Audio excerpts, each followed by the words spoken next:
الزمالك خسر كالعاده. الزمالك النهارده كان بيلعب على الثالث والرابع وخسر من ستار في البطوله الوديه اللي هم كانوا عاملينها دي. انا مش طالع احفل على نادي الزمالك والله، انت طلعت حفلت عليا لما نادي الاهلي خسر 2-1 من الخدود، وانا كنت في معسكر وكنت جايب اصلا الفريق ده العب معاه علشان اشوف اللعيبه بتاعتي كويسه واشوف مين كويس ومين وحش ومين هيمشي ومين هيفضل يقعد.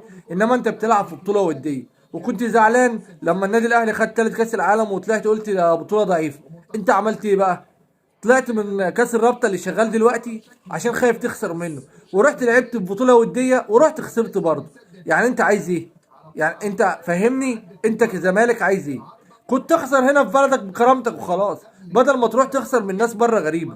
خليك في ابن بلدك، اخسر من ابن بلدك عادي، مش هنقول حاجه، انما تروح تخسر بره تمام وتخلي ناس اول مره اصلا تكسبك عادي. يعني اول مره صراحه النادي الاماراتي الوحده الاماراتي ده يكسب الزمالك او يكسب فرقه مصريه، واول مره ام الصال يكسب برضه فرقه مصريه. الزمالك راح له وقال له خسرني وانا زي الزفت.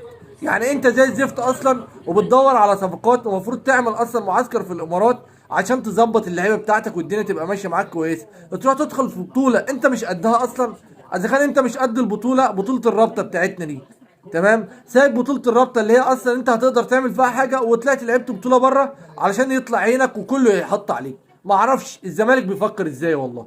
بس كده، يلا سلام.